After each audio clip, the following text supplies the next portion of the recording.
Vous souvenez-vous de Joseph qui a été vendu comme esclave par ses propres frères et comment sa vie à bien des égards symbolise celle du Christ, trahi par ceux-là même qu'il allait sauver. Eh bien, après des années de prison et d'esclavage, Joseph est désormais le bras droit du pharaon, avec pour mission cruciale de sauver l'Égypte. Personne ne l'avait vu venir, celle-là, hein. Enfin, presque personne.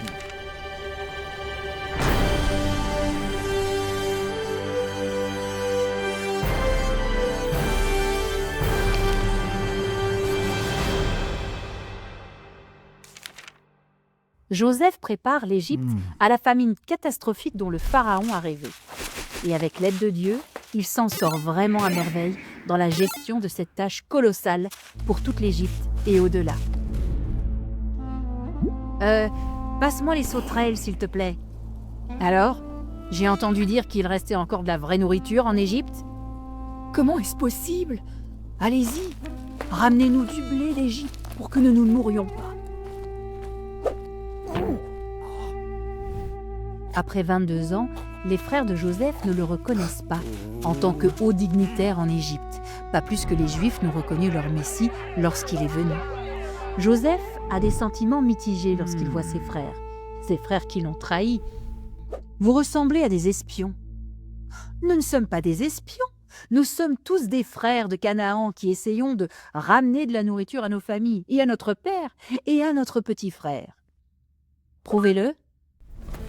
Joseph jette ses frères en prison pendant 3 jours et exige que Benjamin soit amené en Égypte pour prouver leur histoire. Il leur mène la vie dure et les met à l'épreuve pour voir s'ils ont changé d'un iota. C'est le karma pour ce qu'on a fait à Joseph. On est coupable. Je vous avais dit de ne pas le faire. Regardez ce qui arrive maintenant. Joseph surprend leurs paroles de regret et fond en larmes. Imaginez ce qu'il a dû ressentir après tout ce qu'il avait enduré. Joseph laisse partir ses frères, mais retient Siméon en otage jusqu'à ce qu'il revienne avec Benjamin. Les fils de Jacob rentrent chez eux avec le blé et sont surpris de trouver dans les sacs les pièces avec lesquelles ils l'avaient payé. À contre-cœur, ils retournent en Égypte avec le jeune Benjamin pour prouver qu'ils ne sont pas des espions et pour libérer Siméon. Ils apportent des cadeaux, du miel, des épices, de la myrrhe, des amandes et le double de la somme d'argent. Des cadeaux judicieux pour Joseph. Cela accomplit le rêve prophétique de Joseph concernant ses frères s'agenouillant devant lui, tout comme la prophétie selon laquelle tout genou fléchira devant Jésus. Celle-ci aussi s'accomplira. Et l'argent que nous avons payé pour le blé de la dernière fois, nous l'avons retrouvé dans les sacs. Merci de me l'avoir dit. Pas de souci.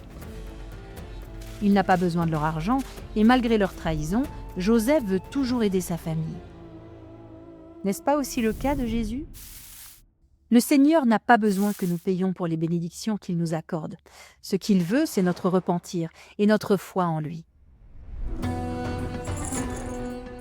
Joseph organise un immense festin pour ses frères, remplissant l'assiette de Benjamin plus que les autres.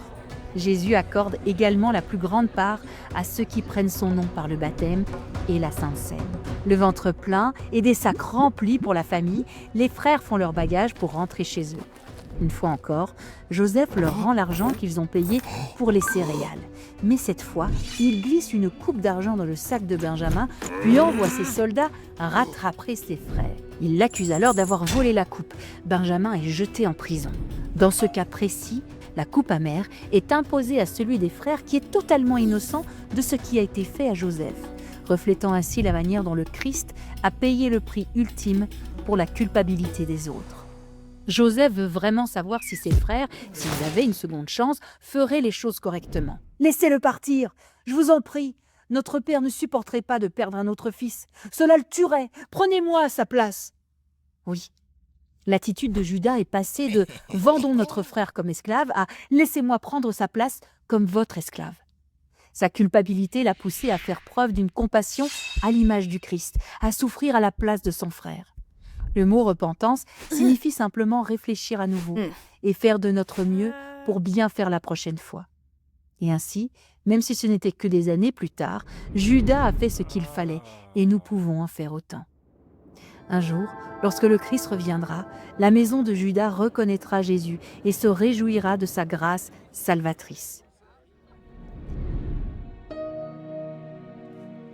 Je suis ton frère Joseph, celui que tu as vendu en Égypte. Tout va bien se passer.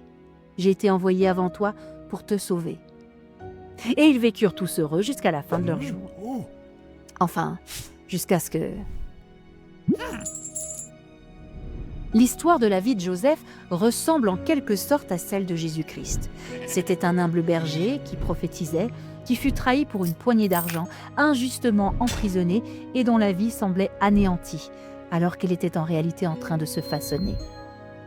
À l'instar de Jésus, Joseph a pardonné et sauvé ceux qui avaient causé ses souffrances. Puis il s'est élevé à une grande puissance et leur a donné le pain de vie salvateur. Et n'oubliez pas que Joseph n'a pas vu la fin heureuse dès le début. Au cours de ces nombreuses épreuves, il s'est sûrement dit « Dieu, où es-tu ? Qu'ai-je fait pour mériter cela ?» Quelles que soient les épreuves que nous traversons, Joseph nous montre que nous pouvons avoir confiance en notre Père céleste aimant, qui ne cesse de nous rechercher et qui façonne chacun de nous pour que nous ressemblions davantage au Sauveur, afin que nous le reconnaissions dans notre vie.